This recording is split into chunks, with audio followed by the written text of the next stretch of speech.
अगर हमें जिन वचन, जिन श्रुत, जिन आगम, जिन वाणी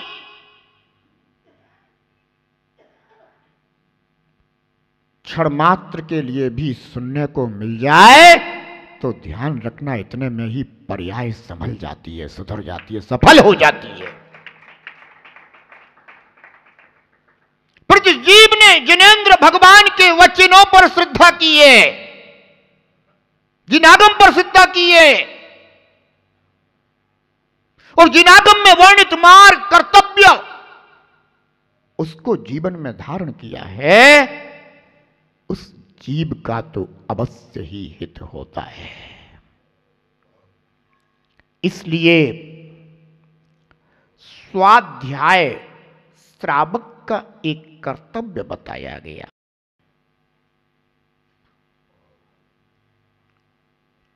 24 घंटों में अगर थोड़ा सा भी समय आपने अपने स्वाध्याय कर्तव्य को दिया तो जितनी भी आप क्रियाएं पालते हो ना, वे सब क्रियाएं आपकी सम्यक हो जाएंगी, क्योंकि वे ज्ञान पूर्वक होंगी, विवेक पूर्वक होंगी। अज्ञान पूर्वक धारण की गई क्रियाएं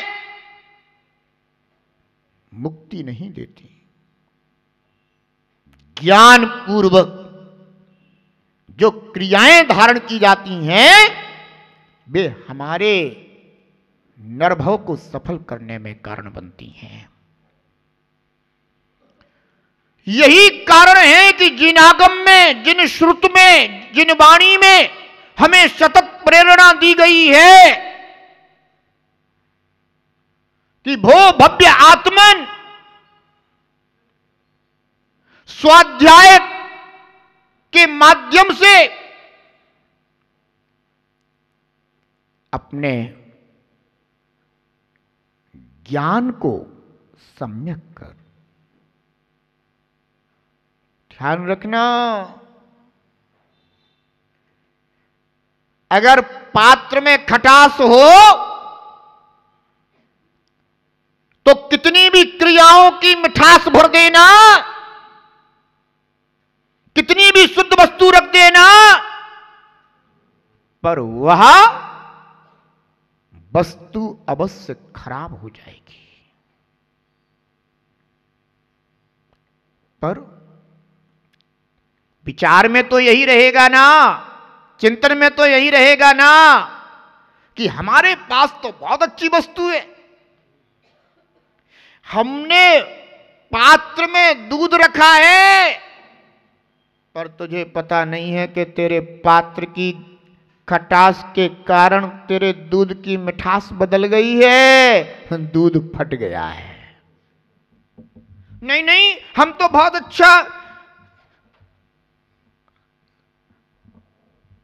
धर्म करते हैं, कर्तव्य पालते हैं, आचरण पालते हैं, संयम पालते हैं। अगर स्वाध्याय नहीं है और विवेक नहीं है तो तुम्हारा सब कुछ किया कराया तुम्हें वह फल नहीं देगा जिस फल की तुम भावना करते हो। उसमें भी तुम्हें दुख, क्लेश, संक्लेश और पीड़ा का अनुभव होगा। इसलिए जिनेंद्र प्रभु ने कहा कि स्वाध्याय श्रावक का प्रतिदिन का कर्तव्य है, प्रतिदिन का। अगर एक दिन भी स्वाध्याय नहीं हुआ तो ऐसा महसूस होना चाहिए जैसे किसी व्यक्ति को भूख लगी हो जोर से और भोजन ना मिले तो कैसी छटपटाहट और पीड़ा होती है।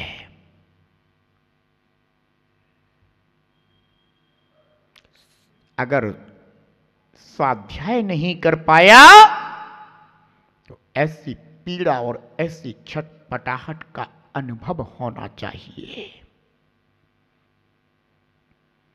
क्योंकि ज्ञान को अमृत कहा गया है।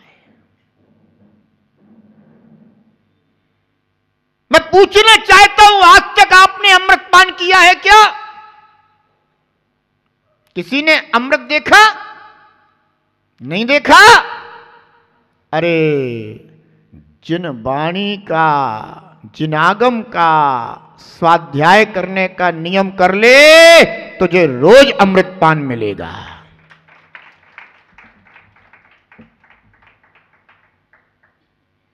किस अमृत की खोज में है तू? शायद सोच रहा होगा कि मिल जाए कोई अमृत घट लेकर और पिला दे मुझे 2 घूंट, जिससे मैं अमर हो जाऊंगा। अरे मूढ़ जीव, अमृत पान करने वाले भी एक दिन मृत्यु की गोद में सो जाते हैं। इन 4 गतियों में अमृत पान कहां होता है? बता सकते हो क्या? स्वर्गों में। स्वर्ग के देव अमृत पान करते हैं। उनके कंठ से अमृत झरता है और वो अमृत पान करने वाले अमर कहलाते हैं। आचार्य भगवान मानतुंग स्वामी ने स्तोत्र लिखा है। कौन सा? भक्तामर। और उन्होंने शुरुआत ही यहां से की कि भक्तामर प्रणत मौलि मणि प्रभाणा मुद्योतकम दलित पापतमो वितानम सम्यक प्रणम्य जिनपाद युगम युगादा वालंबनम भवजले पतताम जनानाम। भक्तामर, भक्त अमर, अमर भक्त, देव ही जिनके भक्त।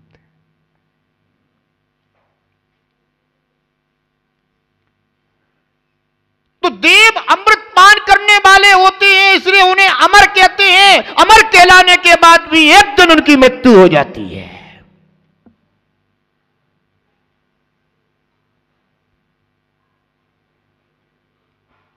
ये कैसा अमृत, असली है कि नकली है?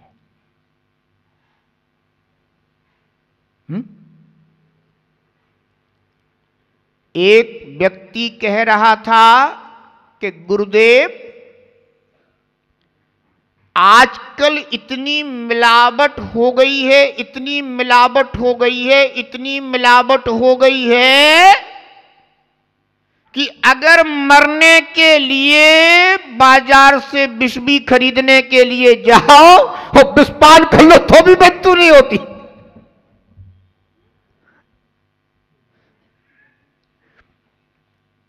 जहर भी अब नकली आने लगा, बोले विष भी नकली हो गया है।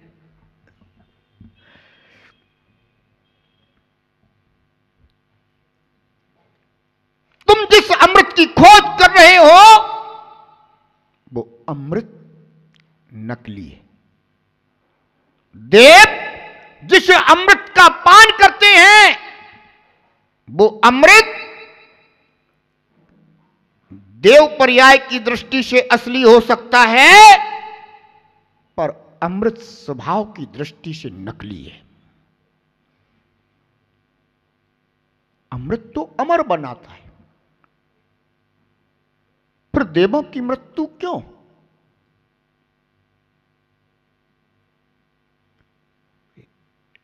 सागरों पर्यंत अमृत पान किया और फिर भी अमृत पान करते करते भी मृत्यु को प्राप्त होते जाते हैं, क्योंकि आयु क्रम घटता जाता है।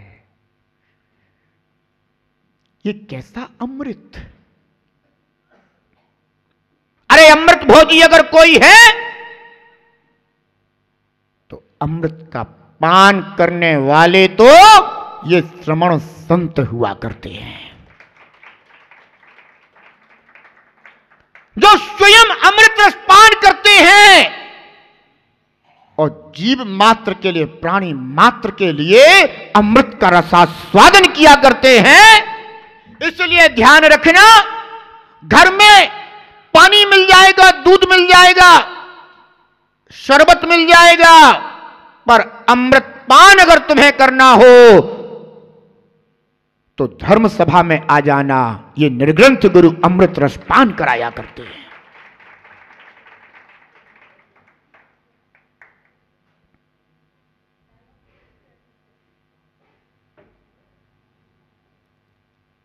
ये निर्ग्रंथ गुरु धर्म का अमृत पिलाते हैं, जनवाणी का अमृत पिलाते हैं, ज्ञानामृत पिलाते हैं। और जो ज्ञानामृत को प्राप्त हो जाता है वह एक दिन अमरता को प्राप्त हो जाता है। फिर वह कभी मृत्यु को प्राप्त नहीं होता, वह मृत्यु को जीत लिया करता है। अमृत हुआ जो मृत्यु ना दे, और जो मृत्यु दे वह अमृत संज्ञा को प्राप्त हो सकता है, पर अमृत नहीं हो सकता। इसलिए ध्यान रखना, अमृत की खोज में निकले हो, अमृत तुम्हारे अंदर है। वो आत्मन जैसे देवों के कंठ से अमृत झरता है, ऐसे तुम्हारी देह में अमृत, आत्मा, शुद्ध भगवान आत्मा विद्यमान है। अपने भीतर छुपे हुए अमृत तत्व को पहचानो, अमृत स्वभाव को पहचानो, जो ना कभी मरा था, ना मरा है, और ना कभी मृत्यु को प्राप्त होगा।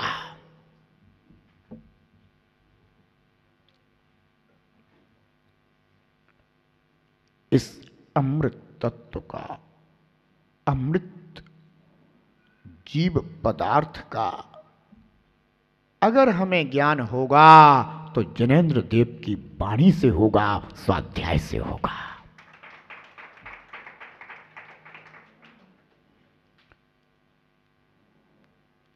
शास्त्र पढ़ना अलग बात है, और शास्त्र पढ़कर उससे ग्रहण करना अलग बात है। जिनेन्द्र प्रभु ने स्वाध्याय के 5 भेद बताए। सबसे पहला भेद है वाचना। वाचना से ही स्वाध्याय में हमारा प्रवेश होता है।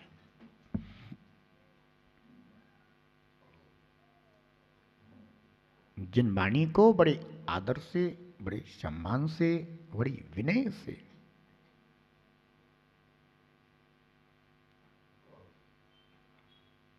शास्त्र भक्ति पूर्वक, जिन वाणी भक्ति पूर्वक विराजमान करके हमें शास्त्र स्वाध्याय करना चाहिए। आजकल शास्त्र को पढ़ने वाले तो बहुत हैं, पर शास्त्र की विनय करने वाले और विनय पूर्वक शास्त्र को पढ़ने वाले बहुत बिरले जीव हैं।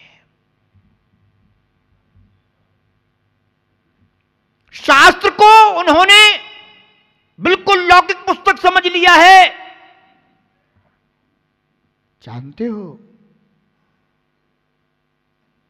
जिन आगम की, जिन श्रुति की वो शक्ति है, जिन वाणी की वो शक्ति है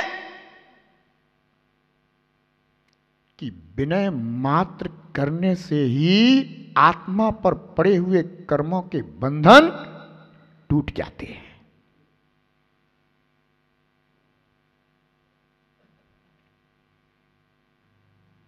जब विनय में इतना फल दिखाई देता है तो जिस जीव ने विनय पूर्वक स्वाध्याय किया होगा उससे तो असंख्यात गुणी कर्मों की निर्जरा रूप फल की प्राप्ति हुआ करती है। ध्यान रखना। वाचना प्रथमान योग, करणानि योग, चरणानि योग, द्रव्यानि योग, 4 अनुयोग रूप जिन वाणी को, जिनागम को विनय पूर्वक विराजमान करके उसका शुद्धि पूर्वक वाचन करना वाचना नाम का स्वाध्याय कहलाता है।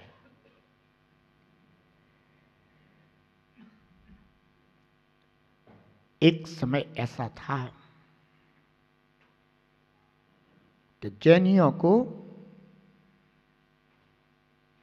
अपने जीवन निर्वाह के लिए धन की आवश्यकता थी और वो उसके लिए जितना कर्म करना होता था अपना करते थे और अपने संध्या काल आदि में आकर के शास्त्र वाचना में बैठ करके जिनागम का आनंद लिया करते थे।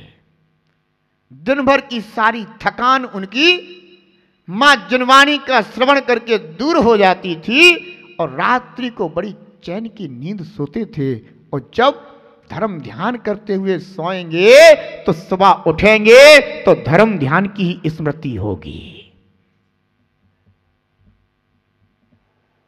तो सुबह उठते ही अपने कर्तव्यों के पालन में लग जाया करते थे। आज तो व्यक्ति बस पैसा पैसा पैसा, ऐसा वैसा कैसा, पर पैसा पैसा। अरे मूढ़ जीव, तेरे साथ पैसा नहीं जाएगा, पर जिनवाणी अगर तूने सुन ली तो वो अंतिम समय में भी तेरे हित में कल्याण में कारण बनेंगे।